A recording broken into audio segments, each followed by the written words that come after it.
ladies and gentlemen. My name is Cracker, and today we're going to be hopping into Intro to Defensive Security. Last episode, we went through TryHackMe.com, signing up and doing the first lesson. Today, we're going to be doing defensive security. We're going to be covering some of these concepts, like basic concepts of cybersecurity, threat landscape, security policies and procedures, and more network security. Now, if this seems intimidating, don't worry about it. That's why I'm doing this video. We're gonna go in the very basics so you understand and build a foundation. We're not gonna be covering all of these in depth. Maybe we're not even gonna cover a couple of these, but let's hop right into it. You're gonna go to tryhackme.com/dashboard, and you're gonna be going to Intro to Defensive Security. If you haven't watched my last video, I think you should. Just getting you over signing up and going over the first lesson. So here, introduction to defensive security. Offensive security focuses on one thing: breaking into systems. Breaking into systems might be achieved through exploiting bugs, abusing insecure setups, and taking advantage of unenforced access control policies, among other things. Red teams and penetration testers specialize in offensive security. Defensive security is somewhat the opposite of offensive security, as it's concerned in two main tasks: preventing intrusions from occurring and detecting intrusions when they occur and responding properly. Blue teams are part of the defensive security landscape. One way of a blue team doing a task would be using Wireshark, which is a tool to collect packets and just monitor the network and see if there's any outside IP addresses that might not be corresponding to our threat analysis. Now, some of the tasks that are related to defensive security include user cybersecurity awareness. Training users about cybersecurity helps protect against various attacks that target their systems. Documenting and managing assets. We need to know the types of systems and devices that we have to manage and protect properly. Updating and patching systems. Ensuring that computer servers and network devices are correctly updated and patched against any known vulnerability weakness. Setting up preventive security devices. That would also be including like SecOps. If you go right here, just going get off script. Security operations. It's kind of like that. You set up a security operation. Firewall and intrusion prevention systems, IPS, are critical and components of preventing security. Firewalls control what network traffic can go inside and what can leave the system or network. IPS blocks any network traffic that matches present rules and attack signatures. Setting up logging and monitoring devices. Without proper logging and monitoring of the network, it won't be possible to detect malicious activities and intrusions. If a new unauthorized device appears on our network, like a new IP address, we should be able to know with Wireshark, most likely, or a different tool.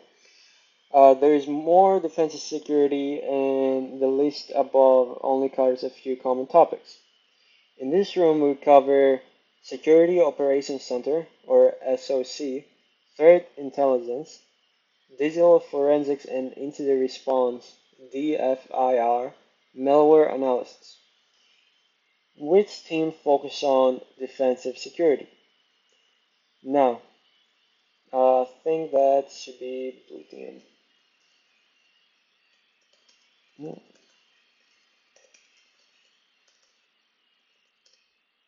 There you go. In this task, we will cover two main topics. Security Operations Center, SOC, where we cover threat intelligence. Digital Forensics and Incident Response, DFIR, where we also cover malware analysis. Now, now we just get into the fundamentals. Afterwards, you have the option to choose a path where you want to go. Now we're just doing the basics, which everybody should know in the computer field.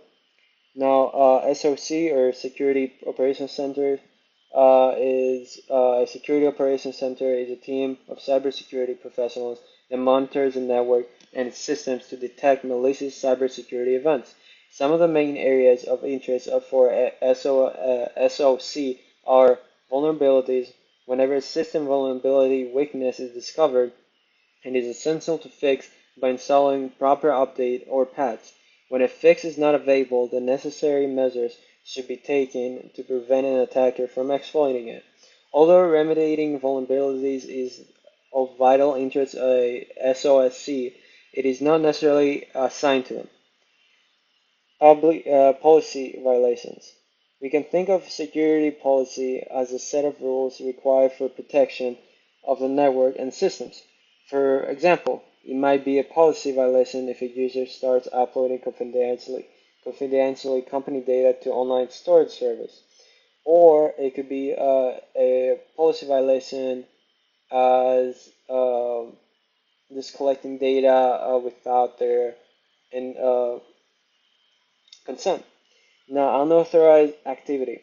Now, that will be from our last episode where we gain access to a staff account, which we were able to move money from one account to another account, which that would be unauthorized activity. Consider the case where user logins name and passwords are stolen, and the attacker uses them to log into a network. A SOC needs to detect such an event and block it as soon as possible before further damage is done. Now, that would be the same thing if they saw my IP address and in a real life, and I had administration access. That would be bad, and they should block me out as immediately as I can.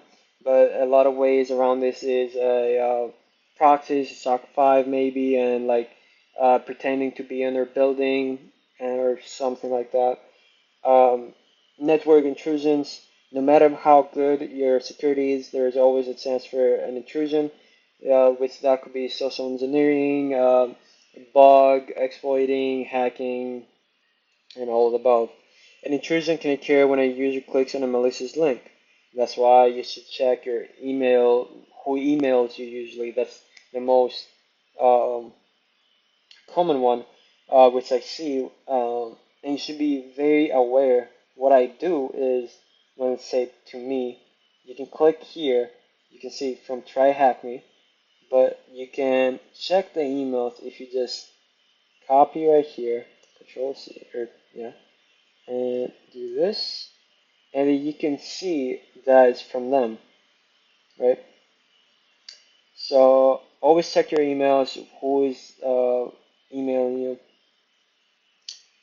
And yeah, either way, when intrusion occurs, we need to detect it as soon as possible to prevent further damage. Security operations cover various tasks to ensure protection, and one task is threat intelligence. Now to go down, threat intelligence. In this context, intelligence refers to information you gather about actual and potential enemies. A threat is an action that can disrupt or adversely affect a system. Threat intelligence aims to gather information to help the company better prepare against potential adversaries. The purpose, or enemies, whatever, attackers. The purpose would be to achieve a threat-informed defense.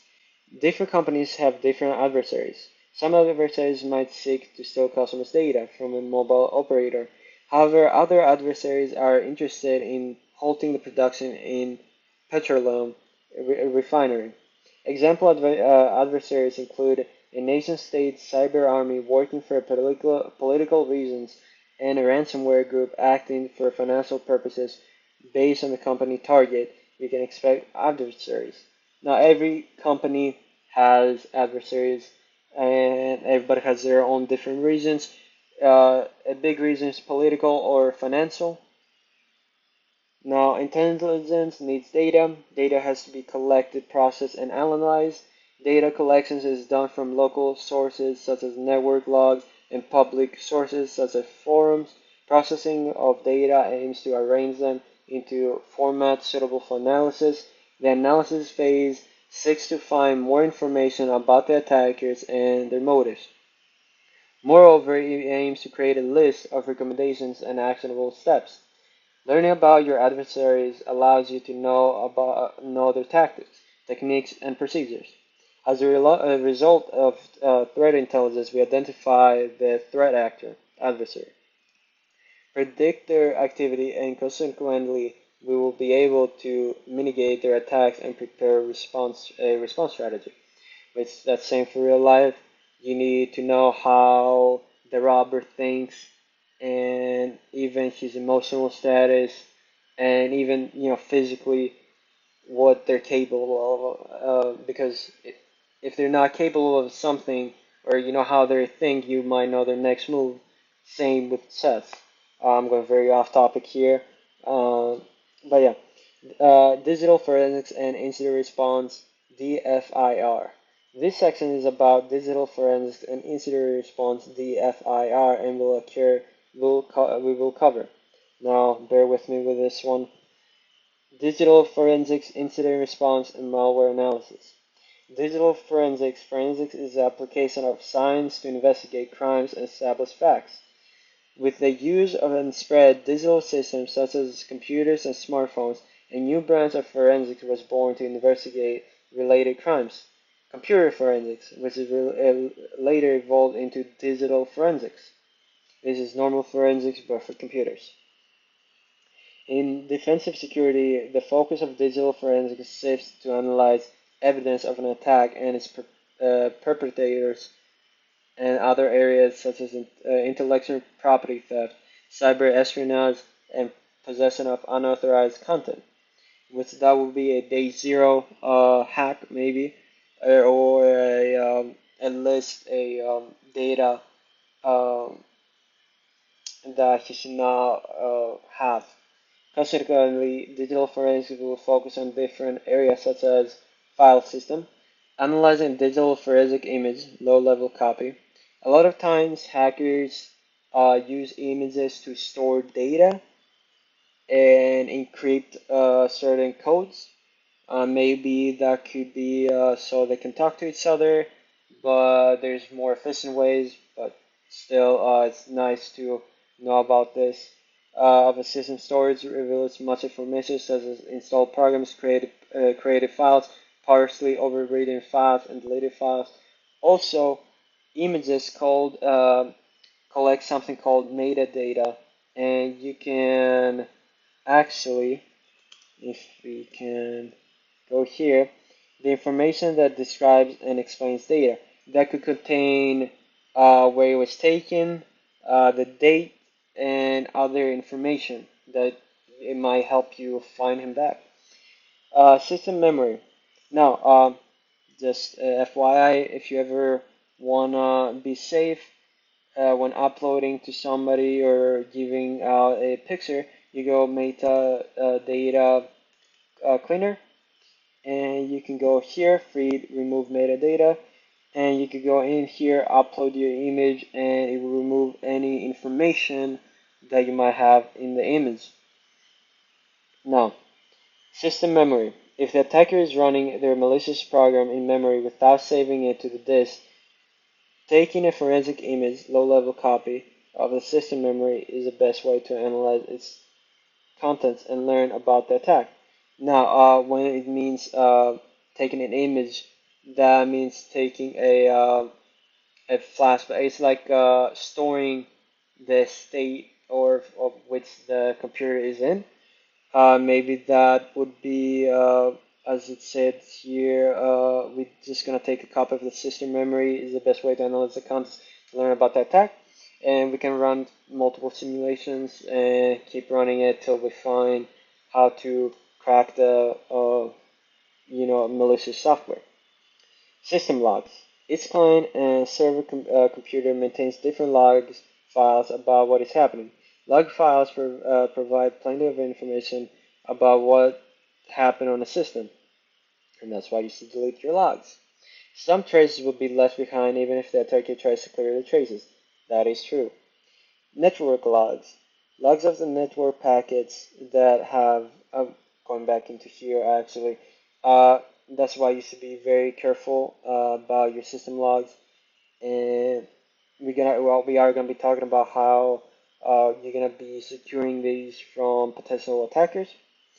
Now, network logs are logs of the network packets that have traverse a network. Will help answer more questions about whether an attack is occurring and what it entails.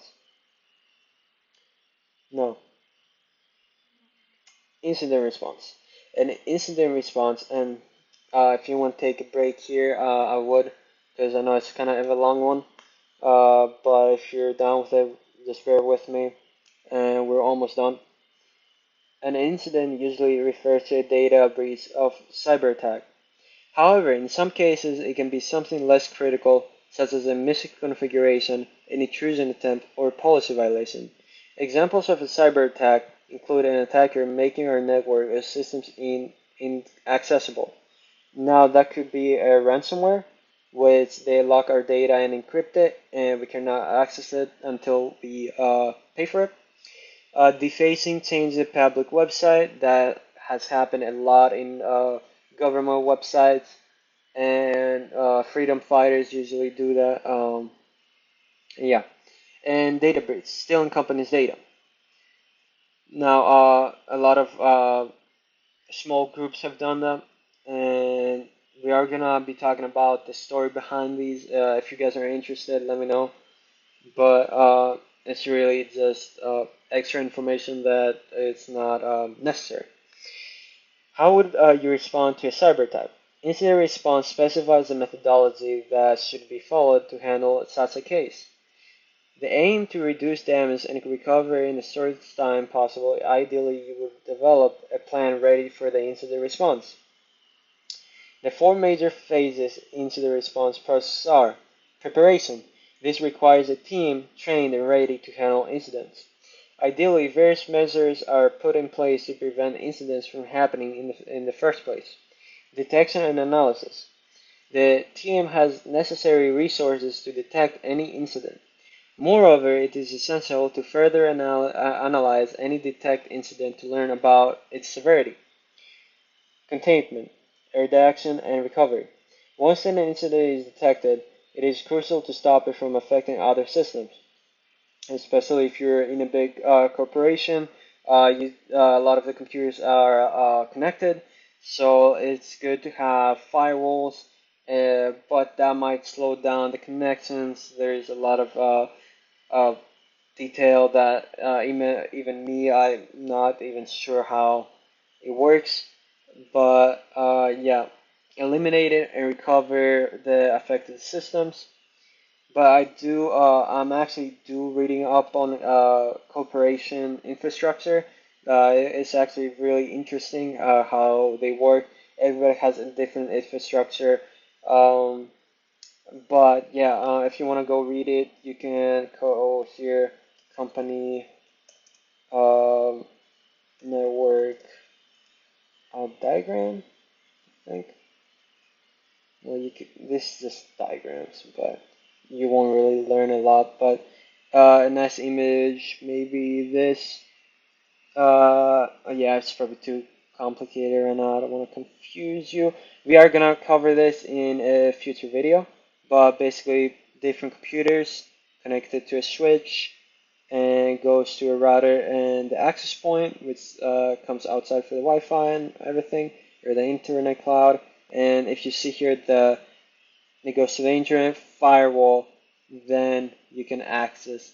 But if you bypass the internet, the firewall, then the company is kind of screwed because the switch usually has some safety measures, but still, after the firewall, it's easy peasy from there. But yeah, once an incident is detected, it is crucial to stop it from affecting other systems, eliminate and recover affected systems. For instance, when we notice that a system is infected with a computer virus, we would like to stop, contain the virus from spreading to other systems, clean, eradicate the virus, and ensure proper system recovery. Post-incident activity. After a successful recovery report is produced, and a learned lesson is shared to prevent similar future incidents. Now, as you see, preparation, detection and analysis, goes to containment, eradication, and recovery. And then post activity, and then if you can go back, keep doing it, and then post incident activity, and then back to the preparation. Now again, if you want to take a break, if you didn't take a break before, go ahead. We're almost done. This is the last one, and then we have one more. Malware analysis. Malware stands for malicious software. Software refers to a program, documents, and files that you can save on a disk or send over the network. Malware includes many types, such as deleting files once it infects a computer. The result ranges from the computer becoming slow and to unusable. Trojan horse is a program that shows one desirable function but hides a malicious function underneath. For example, a victim might download a video player from a shady website that gives you the attacker complete control over their site. That's why you should not download uh, files from online from untrusted sources. For example, if you want to watch a movie, don't download it. Please just go, I don't know, like something like this, or here, I'm just getting you on for the movies, and you don't need to download, or you can do this one. Oh, it doesn't work. Well, wait, wait, we got to this one, but yeah, and here you can watch movies, for example. Now, ransomware is a malicious program that encrypts the user's files. Encryption makes the files unreadable without knowing the encryption password. The attacker phone offers the user an encryption password if the user is willing to pay a ransom. Malware analysis aims to learn about such malicious programs using various means. Static analysis works by inspecting the malicious program without running it. Usually this requires solid knowledge of assembly language, process instructions, set I, and computer fundamental instructions. Now, if you don't know what assembly language, it's probably one of the hardest languages, and you're not gonna be doing much with it unless you're reverse engineering, which you do that a lot in some of uh, teams. Reverse engineering, you can search it up. Assembly, yep, you see it's first thing. How to write assembly, and you need to know the basics usually. You don't need to know it right now, but an assembly language is a type of programming language that translates high-level languages into machine language. High-level languages would be like C++, and yeah. What would you call it? Dynamic analysis works by running the malware in a controlled environment. That would be a virtual machine. A virtual machine is a VM. You can download it here. What a VM is you run a virtual machine that emulates a different PC, and it's good because if you get a virus through there, you're usually okay. I would not trust it 100% of the time. There is something else where we're going to be talking about in the future. I'm going to give you a whole rundown of my security protocols and what I do to protect myself. And monitoring activities, it lets you observe how the malware behaves when running. What would you call a team of cybersecurity professionals that monitors a network and its systems for malicious events? Nothing that would be SOC. Do I have to type it fully out? Let's see. There you go. There you go. What does the FIR stand for? If we go up here, digital forensics and incident response. Okay. What kind of malware requires the user to pay money to access their files? That would be ransomware, somewhere. And let's get to the next one. Just to let you guys know, there are going to be some cuts to the video, but I'm not skipping anything. The only reason is there is some technical difficulties. Uh, but yeah, you're not going to be missing out. If you think you missed out something, just please let me know. I'm going to do my best editing this video. So, and yeah, what would be a typical attack that you would be doing as a security analyst? Click on the view side to follow along until you get the flag. If this is your first time obtaining flags, a flag can be, okay, we know that. So, your site, a flag is basically how you go to the next room. What is a flag you obtain to the following? Okay, so inspect alerts in your SIEM dashboard, find the malicious IP address from alerts, make a note of it, and then click on the alert to proceed. Now if you see successful, unauthorized, you can see right here that was unauthorized, this was successful, multiple failed logins, and that's fine. But it's right here, click it.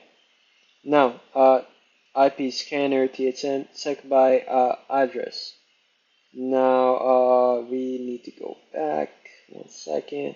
So this is IP address as you see. Oh, IP can 143.110.250.149. Now a IP address could range from 255, 255, 255, and 255. You don't need to know it right now per se, but I think you should know that. And submit. Oh, we got the slash there, submit. And as you see, it's malicious. There are many open source databases out there like Abuse IPD and Cisco Stylus Intelligence, where you can perform reputation location, check for the IP address. Most security analysts use the tool to aid with alert investigations. This is actual tools, by the way. You can also make the internet safer by reporting malicious IPs, for example, on Abuse IPDB. Now that we know the IP address is malicious, we need to escalate to the staff. Correct. Now, which one will we go for? I'll give you guys a second to guess, but it's not sales executive, it's not the security consultant, definitely not the information security architect, it's a leader. So you tell your leader, choose, and you got permission to block the IP address, and now you can proceed to implement a block rule, block the malicious IP address on the firewall, and find out what the message they left for you, which that would be the flag. Now you can go here and block the IP address like so, and this would be the code. Submit.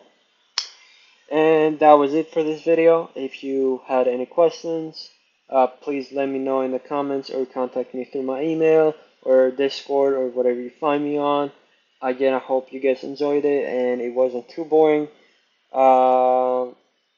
In the next video, we'll be going over careers in cyber, which it's not too important, but we'll still be going for it just because so you know what's out there and what you want to pursue. Even if it's for a hobby, you still I would recommend to specialize in something.